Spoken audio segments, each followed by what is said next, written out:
from Montana's news leader. Good afternoon, and thanks so much for joining us today. I'm Asia Gore. Our top story this half hour: the Senate will soon get its first look at a health care bill which was written by both Republicans and Democrats. But as CBS's Mola Lenghi reports, bipartisan support does not necessarily mean the bill can pass. A bipartisan plan to shore up Obamacare hits the Senate floor today. The plan, co-authored by Republican Lamar Alexander and Democrat Patty Murray, attempts to stabilize the individual insurance market by reinstating subsidies for insurance companies to bring down the cost of coverage for low-income Americans for 2 more years. President Trump announced last week he would halt those payments, which he claims are a bailout for insurance companies. If something can happen, that's fine, but I won't do anything to enrich the insurance companies. The White House, coming out against the bill, has given some key Republicans the green light to come out against it as well. House Speaker Paul Ryan says the Senate should keep its focus on repeal and replace of Obamacare, and Utah Senator Orrin Hatch called for a long-term solution, not a short-term fix. At this point, the lukewarm reaction by the Republican leaders in the House and Senate is not encouraging. But Senate Majority Whip John Cornyn refused to declare the bill dead on arrival. They're trying to find a solution to a real problem, and so I think we shouldn't give up on it. We ought to keep working. The bill's best chance to pass could come in December when the next government funding bill is due. Republicans will likely need Democratic support to get a new spending bill passed, which means Democrats could force through a compromise on health care. Mola Lenghi, CBS News, Capitol Hill. A bipartisan group of governors signed a letter to Congress urging them to support the plan. Hundreds of law enforcement officers are on campus at the University of Florida today for a scheduled speech by white nationalist leader Richard Spencer. Florida's governor has declared a state of emergency ahead of today's event. Spencer, a part-time Whitefish, Montana resident, participated in a white nationalist rally in Charlottesville, Virginia that led to deadly violence. Here in Montana, a man is in custody today after a 3-hour-long standoff with Butte police. 29-year-old James Wasson was treated at the hospital for a self-inflicted knife wound and now faces charges. It all happened Tuesday around 6 p.m. when officers attempted a traffic stop on Montana Street. Authorities say Wasson refused to stop. He was eventually caught in an alley on South Montana. Officers approached the driver's side door and Wasson allegedly threatened to shoot the officers. Wasson allegedly claimed to have several weapons and an explosive device. SWAT responded and negotiated with Wasson for several hours. Wasson reportedly cut himself before he was arrested. A suspect is now charged with the shooting that sent one person to the hospital on Tuesday night. 33-year-old Jason Humalu is charged with assault with a weapon and tampering with evidence. The shooting happened at a home near the intersection of 7th Street North and 7th Avenue. Police say the female victim went outside to smoke a cigarette and encountered Humalu. An altercation took place and Humalu allegedly shot the woman 3 times. Humalu said in a 911 call that the woman attacked him and said the gun went off when he tried to get the weapon out of her hands. Police say Humalu later admitted intentionally shooting the woman with a stolen gun. The woman was transported to the hospital in critical condition with injuries to her abdomen and arm. Humalu is being held on $250,000 bond.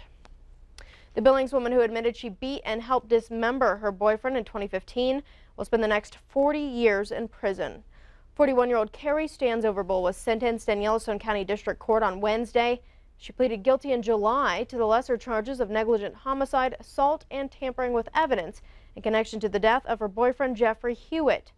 Investigators determined Hewitt was badly beaten by multiple people in Stanzoverbull's apartment at the Ponderosa complex in Billings. Hewitt was left immobilized, suffering on a mattress for several days until his death. Authorities say Stanzoverbull then asked her relatives for help destroying his body. Hewitt was decapitated and his limbs removed. His remains were found a month later in a burn pile in Pryor. Stanzoverbull first denied involvement, but later said she assaulted Hewitt because he had abused her. Prosecutors say other people involved in Hewitt's death could be charged in the future.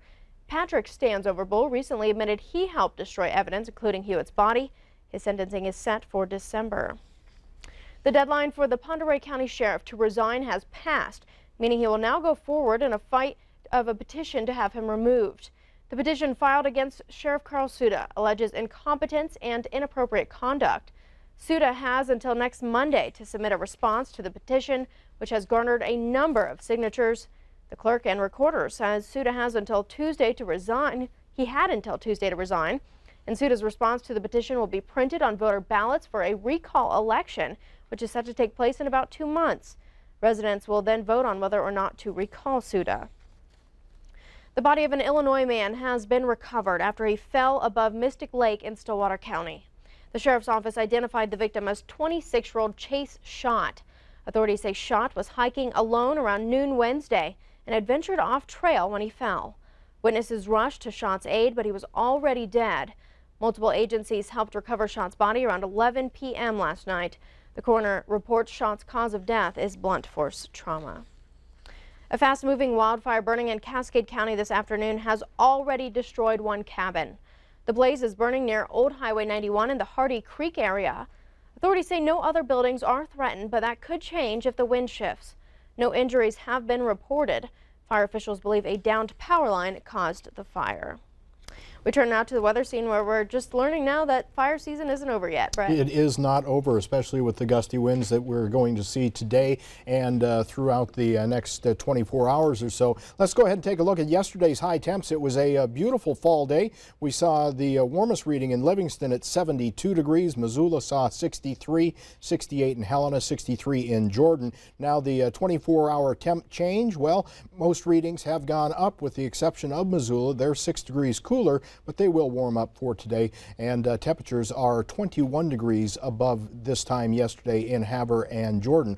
We've got a warm day out ahead for you, and we'll have all the details coming up in just a couple of minutes. Aja? Thanks, Brett. We'll check back in. Montanans are getting an extra 1-year extension to comply with the Real ID Act. The extension runs until October of next year. That means Montana residents will still be able to use their current driver's license for domestic travel for at least another year. The Real ID Act requires a set of standards for identification cards and driver's licenses. The 2017 legislature had changed a law that was passed by legislators in 2007, preventing the state from complying with the Real ID Act. The state of Montana plans to issue Real ID compliant IDs by January of 2019. Residents can choose a Real ID compliant identification, but those IDs will cost an extra $25. For those wanting to upgrade their ID outside of their renewal window, that cost is $50. The Bozeman City Commission approves the controversial Black Olive Apartments proposal. At last night's meeting, residents in support of the apartments voiced concern about urban sprawl and a lack of housing for young workers in Bozeman. But the large number of people against the construction argue it will have a negative effect on surrounding neighborhoods.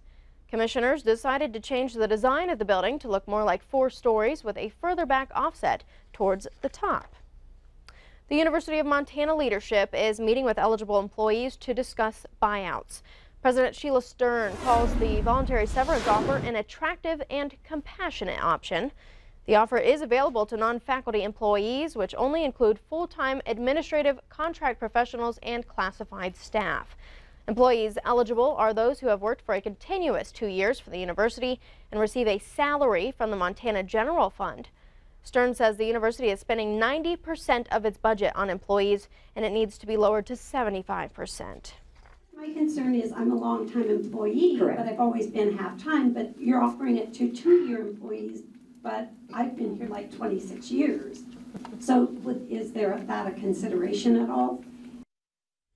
Eligible employees have until November 22nd to make a decision.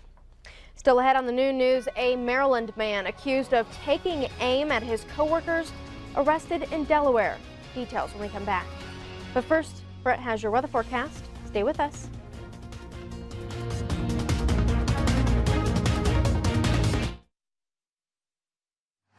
You're watching